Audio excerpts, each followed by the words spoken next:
E oggi con chi io sto? Con Lilia Liang, una pessoa simpática, alegre, un'ottima profissional, está certo?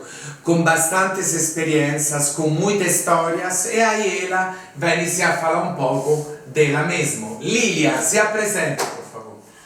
Olá, gente. Eu sou Lilia Liang, eu sou jornalista, trabalho com saúde há muito tempo, faço comunicação em saúde e tenho uma vertente muito forte na questão do envelhecimento. Então, trabalho com publicações e projetos voltados para profissionais interessados na questão do envelhecimento e também para idosos. Então, aqui no Brasil, o idoso que tem mais de 60 anos, no exterior é mais de 65 anos, no exterior digo, né, Europa, Estados Unidos, mas aqui é o pessoal que tem mais de 60 anos. Então eu estou aí há 10 anos nessa jornada, fazendo comunicação em saúde e trabalhando com a questão do envelhecimento.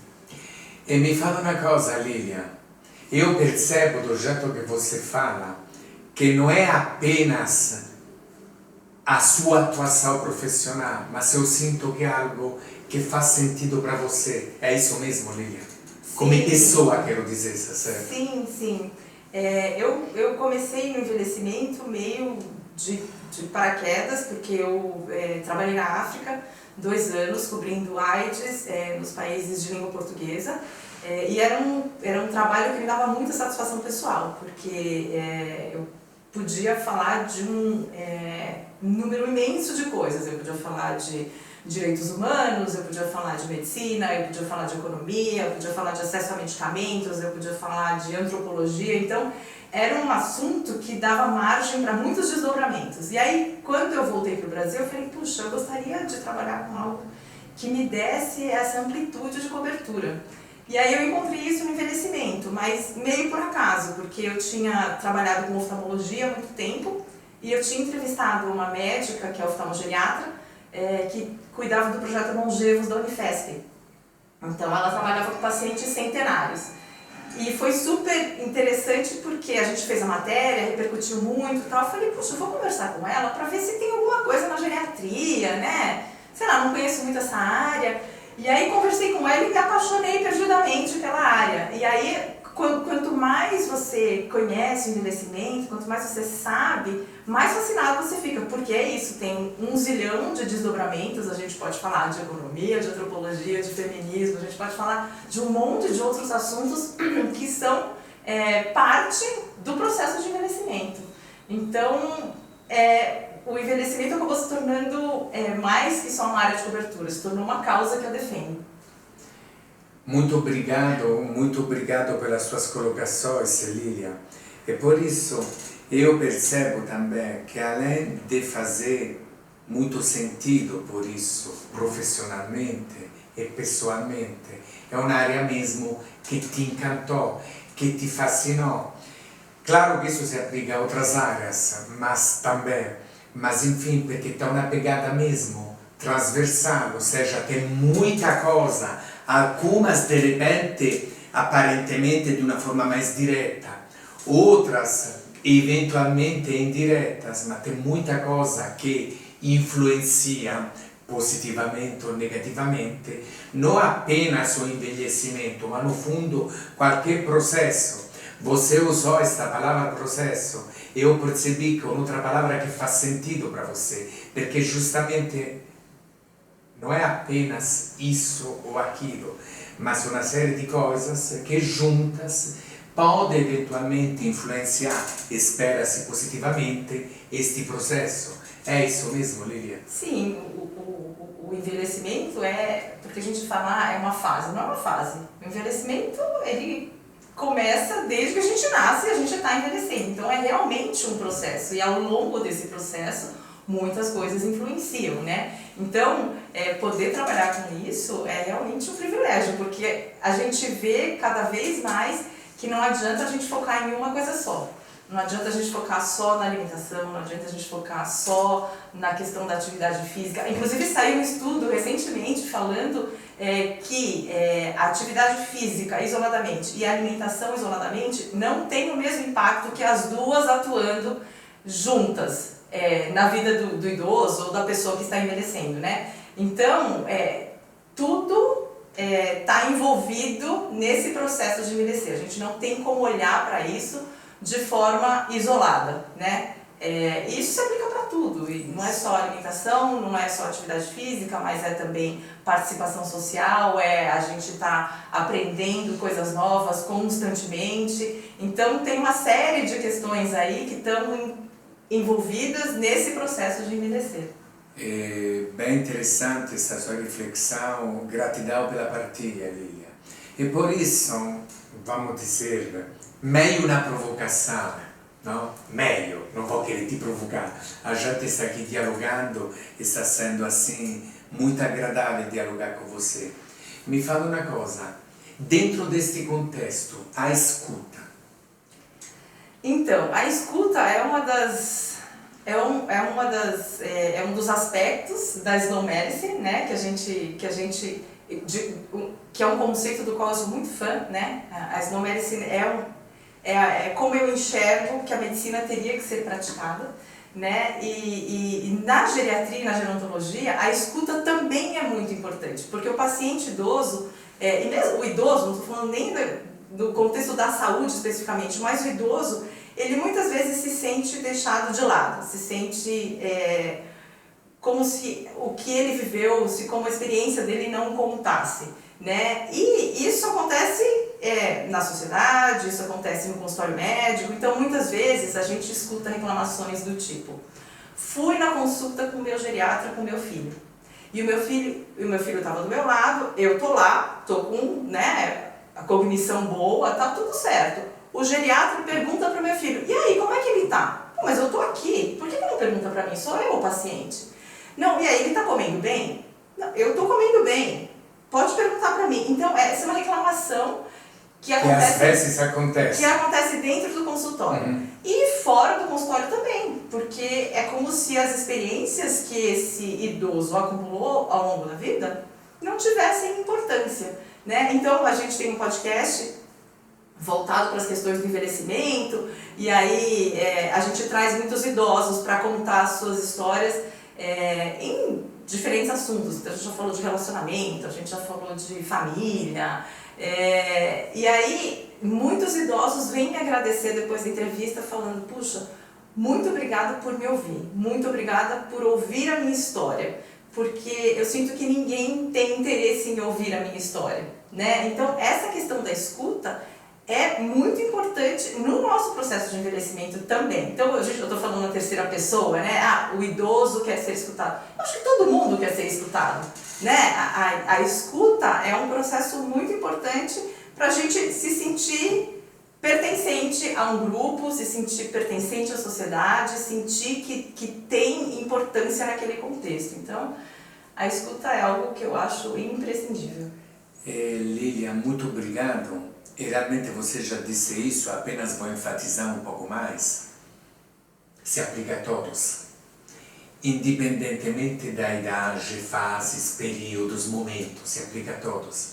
E aí, no meu entendimento também, a escuta é importante para quem é escutado, mas é importante também para quem escuta, porque às vezes, quando a gente não presta atenção, quando a gente vai demais naquele modo rápido, no piloto automático, que a pessoa inicia a falar, você já inicia a pensar que você vai responder, certo? Porque tudo tem que ser rápido.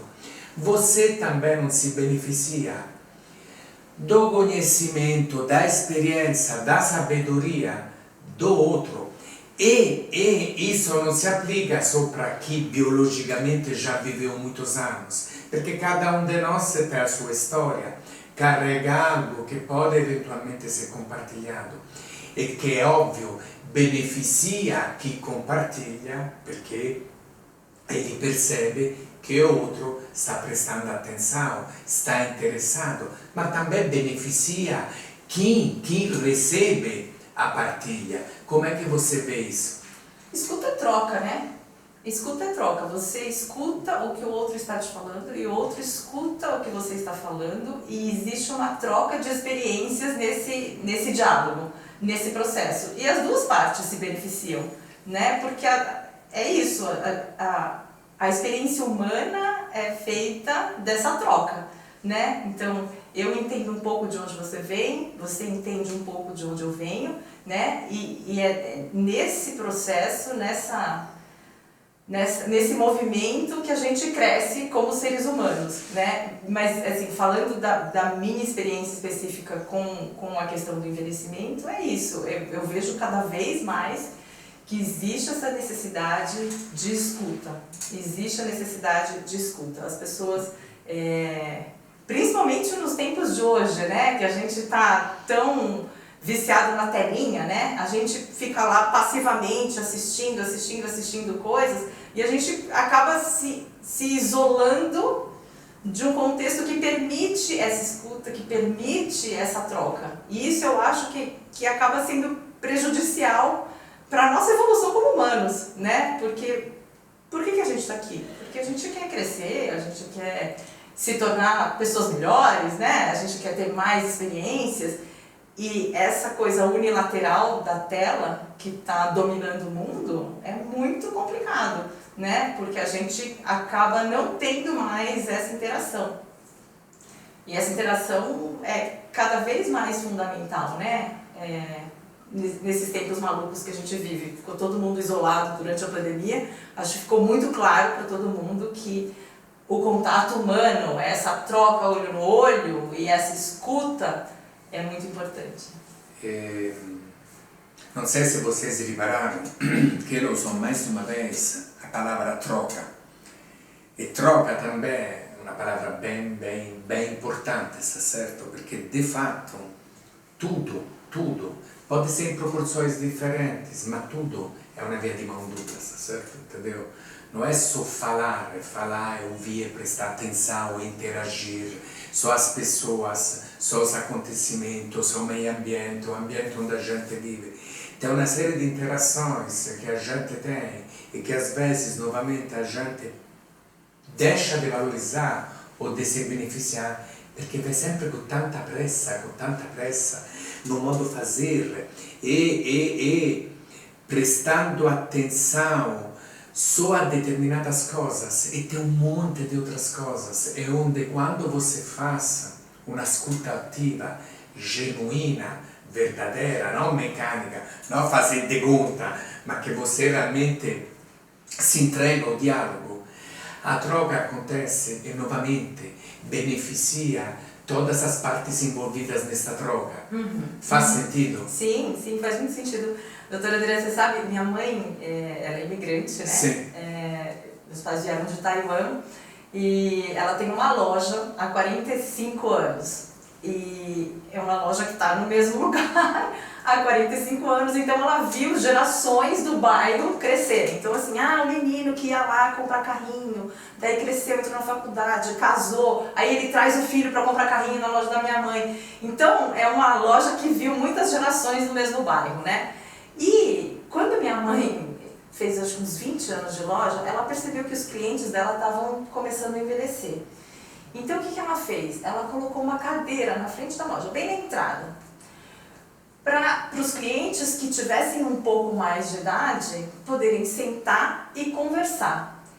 E doutora Andrea, você sabe que tem muito idoso que vai lá, que é o passeio do dia. Ele sai de casa, vai lá na loja da minha mãe, e a loja é super divertida, tem o cachorro, a gente tem cachorro, então o cachorro fica lá também, é uma diversão. E aí senta lá e conversa com a minha mãe. E a minha mãe, ela é muito boa de papo. Ela fala com um português assim, com sotaque, mas ela é muito boa de conversa. Ela gosta de ouvir as conversas. Então, naquele espaço pequenininho, a pessoa senta e conversa e se sente escutada. E a minha mãe também tem a oportunidade de contar as experiências dela ao longo desses 45 anos de loja, a experiência dela quando ela veio para cá. Então existe essa troca constante. E eu acho que é isso também que mantém a loja viva, sabe? Porque as pessoas encontraram lá um lugar de escuta. Então muitas mulheres ficaram viúvas ao longo desse tempo que minha mãe tem a loja. E para muitas a loja era o único lugar onde a pessoa conseguia ir depois da morte do marido. Porque ela podia sentar lá e falar sobre qualquer coisa. Ia ter alguém para escutar ela lá. sem julgamento, com troca. Aí tem o cachorro lá brincando com você. Então, essa troca, de novo, né, a gente enfatizando essa palavra, essa troca é o que mantém essas relações vivas, né? Então, assim, a minha mãe está com essa loja há 45 anos, é uma loja como qualquer outra, mas ela teve a sacada de colocar a cadeira lá, as pessoas vêm, sentam e conversam. Ficam 15 minutos, 30 minutos. Ai, dona Alice, então é isso, obrigada, volta amanhã. E pronto, entende? E isso foi uma coisa, doutora André, que eu me arrependo até hoje de ter pensado, porque quando meu pai faleceu, a minha mãe veio pra cá por causa do meu pai, ela casou com meu pai e veio pra cá. Então assim, ela não tem ninguém aqui, ela só tem a gente, eu e meus irmãos. Quando meu pai faleceu, a gente falou, putz, como é que vai ser? Porque assim, todas as referências dela estavam com meu pai, assim, a âncora dela aqui no Brasil era meu pai. Meu pai faleceu, e agora? Eu falei, agora fecha a loja. Fecha a loja, cara, a família dela tá toda em Taiwan, não faz sentido ela ficar aqui. Porque as irmãs dela, tem 4 irmãs. Então as irmãs dela, os sobrinhos, a mãe dela estava em Taiwan na época. Eu falei, fecha a loja e vai para Taiwan. E aí, porque eu sou muito assim, né, impulsiva, meus irmãos falaram, não, calma, respira todo mundo, ninguém fecha a loja, vamos deixar para ver como é que a coisa anda. E a loja foi a salvação da minha mãe. Porque ela tinha uma razão para acordar todo dia, porque ela tinha que abrir a loja, mas as pessoas começaram a ir lá. E ela começava a contar histórias. E as pessoas contavam as suas próprias experiências. Puxa, Alice, eu sei o que você está passando, porque o meu marido faleceu há 10 anos, mas olha, assim, a gente nunca vai deixar de sentir falta, mas fica mais fácil. Então, aquela loja virou uma espécie de sala de estar. E eu me sinto muito culpada de ter pensado em um dia fechar essa loja, que hoje tem 45 anos e que continua sendo esse espaço de troca e de escuta. Então, eu acho que são esses pequenos universos e esses pequenos exemplos que mostram como essa interação e esse diálogo são importantes. Eu fiquei emocionado, de verdade, acredito que vocês também. A história é verdadeira, não? É vida real, é história mesmo, é biografia, é algo que aconteceu, que te marca. E aí eu gostaria de destacar um detalhe, quando você disse da cadeira, porque a percepção que eu tenho é que a intenção de sua mãe foi uma intenção mesmo genuína, de acolhimento, que depois indiretamente pode ter sido, sei lá, uma coisa estratégica, entendeu? Mas na realidade ela fez como um movimento espontâneo, eu senti isso. Pô, as pessoas de repente ficam muito tempo em pé. E às vezes um detalhe feito de forma verdadeira, genuína, pode fazer uma diferença brutal, que de repente um planejamento técnico pode não detectar isso. Isso não significa que ferramentas técnicas não sejam importantes, mas significa, no meu entendimento, gostaria de saber a sua opinião, que quando você faz algo com uma motivação verdadeira, quando algo que te move é realmente uma intenção genuína, sua mãe com um detalhe mostrou um acolhimento e novamente ela também se colocou nesse movimento e por isso ela faz parte desse acolhimento, porque os outros também acolhem. É mais ou menos isso? É isso mesmo. Quando... E desculpe novamente por isso a troca, tá certo? Claro. Não, faz muito sentido, tanto que hoje tem gente que chega na loja e que já senta lá imediatamente, assim, não quer nem ver o que tem na loja. Puxa, não, mas olha, tem coisa nova na loja, né? Ai, não, eu vim aqui só pra sentar e conversar um pouquinho, sabe? Então, é muito interessante ver esse movimento. E eu cresci atrás do balcão, né? Ah, que interessante. Então, assim, a minha irmã caçula, eu acho que ela aprendeu a falar pois não antes de falar o nome dela, porque ela cresceu atrás do balcão e ela era menorzinha, assim, ela nasceu na loja já, né? E a gente também viu esse movimento, e as pessoas viram a gente crescer também, né? Então, quando eu vi aquela cadeira pela primeira vez, eu falei, não sei, essa cadeira aqui tá meio atravancando o caminho, não tá, acho que vai meio atrapalhar. Só que aí, quando eu vi o que aquela cadeira fazia, o significado daquela cadeira, o que ela proporcionava para as pessoas que vão na loja, que vão até hoje na loja, e para minha mãe, você fala, tudo bem atravancar um pouco o caminho. Entende? As pessoas dão uma volta, tá tudo certo. Mas o que essa cadeira representa é realmente algo que, assim, me emociona de pensar, porque minha mãe fez de um jeito muito intuitivo, mas proporcionou um fortalecimento de relações humanas que fantástico. A gente não vê. Fantástico, é quase simbólico. Gratidão por esta partilha, gratidão por esta partilha.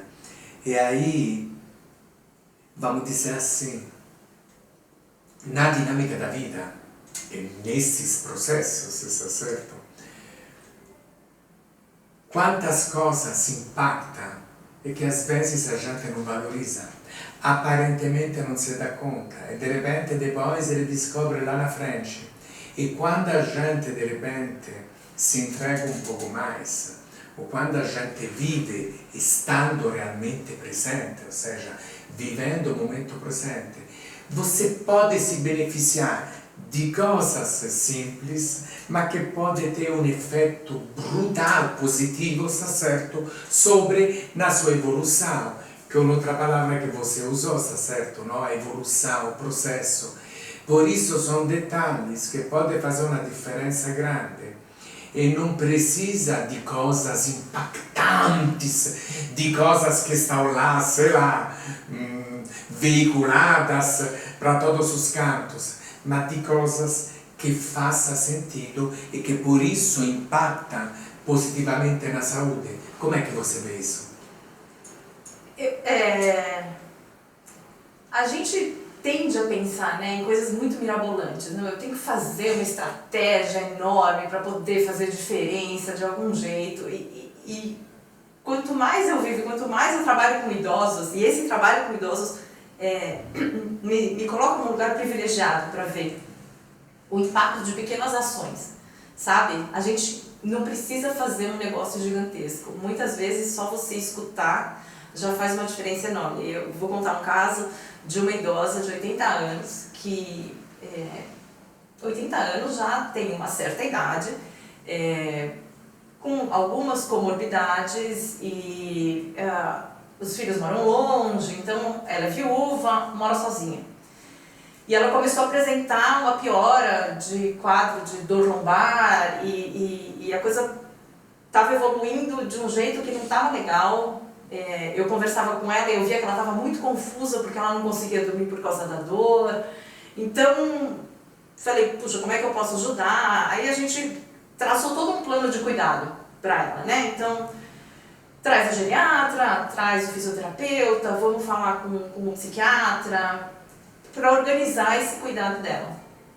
Mas, uma coisa que foi muito importante para ela e que ela destacou como o principal fator de ter ajudado ela a melhorar foi a atenção da família e a atenção de amigos que passaram a ligar para ela. E aí, como é que você tá? Você melhorou hoje? Aí, amanhã, você tá melhor hoje? Como é que o remédio tá fazendo efeito? Essa atenção e ela poder falar o que ela estava sentindo, e não é falar assim, puxa, a minha dor lombar piorou ou a minha dor lombar melhorou, mas assim, então, hoje o moço da feira veio aqui e trouxe, sei lá, 2 pés de alface e 5 tomates. Então assim, falar sobre a vida, falar sobre o que você está vendo, sobre as suas experiências, é fundamental para você se sentir vivo, sabe? Porque voltando um pouco para vocês vão perceber assim, que eu sou muito fã da minha mãe. Eu acho que minha mãe é uma pessoa assim, incrível pela trajetória que ela conseguiu construir aqui no Brasil, né? E eu percebi, desde pequena, eu sinto que ela conta as mesmas histórias. Ela conta a história de quando ela veio para o Brasil e de como foi o começo dela e como era difícil porque ela vendia roupa de porta em porta, né? E aí eu estava conversando com um outro amigo que também é filho de imigrantes e ele fala, essa repetição de histórias entre imigrantes, ela é muito comum. Porque aquilo se mantém real, aquilo se mantém vivo, é parte da história dele. Então por isso que eles repetem, porque é uma história que ficou. A Taiwan que minha mãe conheceu quando ela tinha 18 anos não existe mais. É uma Taiwan que ficou na memória dela. Mas de alguma maneira ela precisa manter essa Taiwan viva, porque faz parte da história dela. Entendeu? A gente não conhece essa Taiwan que ela viveu. Né? Então ela repete essas histórias porque são parte da experiência dela como imigrante, como mulher, como mãe. Então, essas histórias fazem parte dessa vida dela. E aí, quando essa idosa conta sobre o feirante que foi lá e deixou os 2 pés de alface e os 5 tomates, essa é a vida dela. Isso se torna real quando ela conta para outras pessoas. Porque senão é como se tivesse só acontecido na cabeça dela. Né? Então, eu sempre falo, né, que as experiências que a gente vive sozinho, muitas vezes parecem que são um pouco uma alucinação, assim, porque você não teve testemunhas, você não tem com quem trocar, com quem contar isso. Então, quando você fala e tem alguém do outro lado que te escuta, isso também torna aquela experiência real, sabe? Então, eu não sei se eu respondi a sua pergunta, doutor André, mas... E você, te agradeço imensamente, e você me levou também a fazer outras reflexões, acredito vocês também, porque esse olhar empático, esse olhar um pouco mais atento, um pouco mais compassivo, gentil, faz bem ao sistema. Não faz bem só a quem recebe a gentileza, faz bem a quem é gentil, faz bem aos nossos meios, onde a gente está inserida, com que a gente se relaciona. E por isso, a questão da escuta, a questão das trocas, a questão da evolução, tem tudo a ver com a saúde, tem tudo a ver com qualidade de vida, com bem-estar. Por quê? Porque tem tudo a ver com a vida como ela é, e de como a gente pode viver melhor com uma intenção genuína. Per exemplo, vai lá e coloca na cadeira, certo? Esta jornalista é uma pessoa, certo, que me encantou, que já me encantou antes de convidá-la, evidente, certo? Mas esta nossa troca de agora realmente foi mesmo encantadora, certo? Por isso, gratidão a vocês e gratidão a você, Lilia. Fez sentido para vocês? Refletimos um pouco. Lilia, gratidão.